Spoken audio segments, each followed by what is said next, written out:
This is a DGHradio.com news and information network Hurricane Melissa update. All right, let's get straight to the critical information because this is a big one. The major headline from the National Hurricane Center is that Melissa has just been upgraded. It is now a dangerous Category 4 hurricane. And what does that mean in terms of power? Well, we're talking maximum sustained winds now hitting near 140 miles per hour. And that doesn't even count the higher gusts. Make no mistake, this is an incredibly powerful and life-threatening storm. So what's happening here is something forecasters really watch out for. It's called extreme rapid intensification. Basically, it's a storm that's just exploding in strength at a dangerous, almost unpredictable rate. And Melissa?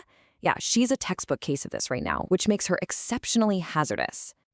And if you want to see just how fast this is happening, look at these numbers. In just the last 12 hours, the winds have jumped by 35 knots. Go back a full 24 hours, a staggering 50-knot increase. This storm is not just getting stronger, it's getting stronger and it's doing it fast.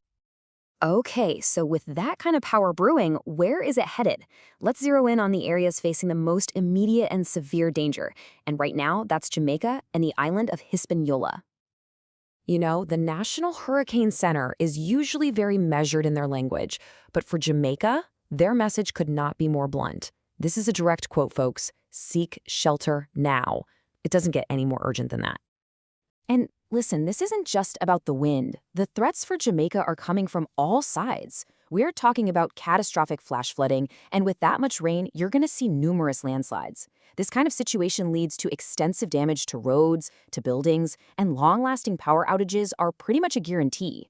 Oh, and on top of all that, there's a life-threatening storm surge expected along the southern coast. It's the whole package, and it is incredibly dangerous. Now, that danger doesn't stop at Jamaica. It extends right across the island of Hispaniola. For Haiti, especially that southwestern peninsula, the risk of catastrophic flash flooding and landslides it's off the charts. It's extremely high. And over in the Dominican Republic, the southern parts of the country are facing a very similar devastating threat from floods and landslides all the way through the middle of the week. All right, so let's zoom out a bit. Let's take a look at the projected path and see where Melissa is forecast to go over the next 5 days. So here it is. This is the official forecast track straight from the NHC. And yeah, it paints a very concerning picture. You can see the center is expected to get very close to or even go right over Jamaica through Tuesday. Then it's going to cross southeastern Cuba Tuesday night and push across the southeastern Bahamas on Wednesday. But here's the most critical part. Look at the wind speeds. The forecast keeps it as a major, life-threatening hurricane through this entire period. It's not weakening anytime soon. Let's break that down into a simple timeline so you can see how this plays out. Tuesday morning, it's right there, near Jamaica's southern coast. By late Tuesday and into early Wednesday, it's crossing over southeastern Cuba. Then later on Wednesday, it moves into the southeastern Bahamas. And by Friday, it's going to be somewhere in the vicinity of Bermuda. It's a busy week for this storm. So we've seen the path, we've seen the power. Now let's really dig into the 3 main life-threatening hazards this storm is packing. We're talking rain, surge, and wind. First up, the rain.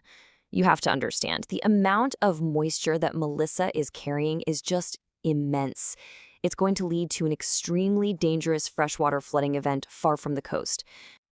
And this chart right here really puts the scale of that threat into perspective. I mean, look at this. Parts of Jamaica and southern Hispaniola could see up to 30 inches of rain, with some spots getting an isolated, staggering 40 inches. 40 inches. That is just an unbelievable amount of water. Even eastern Cuba is looking at up to 18 inches.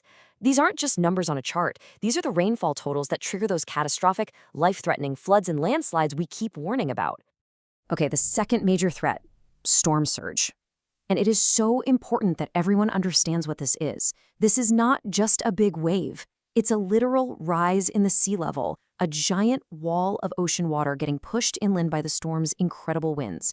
It's one of the deadliest parts of a hurricane.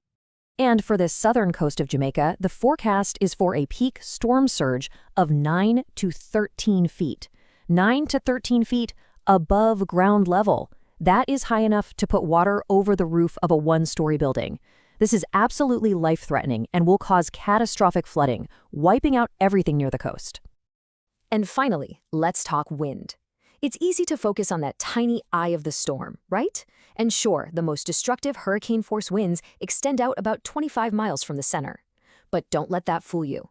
The tropical storm-force winds, which are still very dangerous, they extend outward up to 175 miles. The key takeaway here?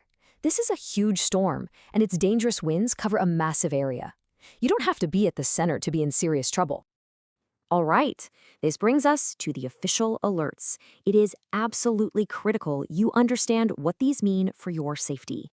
So let's make this super simple. What's the difference between a warning and a watch? A hurricane warning means hurricane conditions are expected. It's happening. Your preparations should already be done. A watch, on the other hand, means hurricane conditions are possible. This is your heads up to get ready to act. Warning means now, watch means get ready. Okay, so where are these alerts right now? A hurricane warning, that's the big one, is in effect for the entire island of Jamaica. A hurricane watch is up for the southwestern peninsula of Haiti and for several provinces in eastern Cuba. And there's also a tropical storm warning for southwestern Haiti as well. And this quote right here, this is the single most important message for anyone in a warning area. The time to prepare is over. This isn't me saying this. This is the National Hurricane Center. Preparations to protect life and property should be complete. That means now. And that really just leaves us with one final and most important question. This is for everyone in the path of this extremely dangerous storm. It's a question you need to ask yourself right now. Are your preparations complete?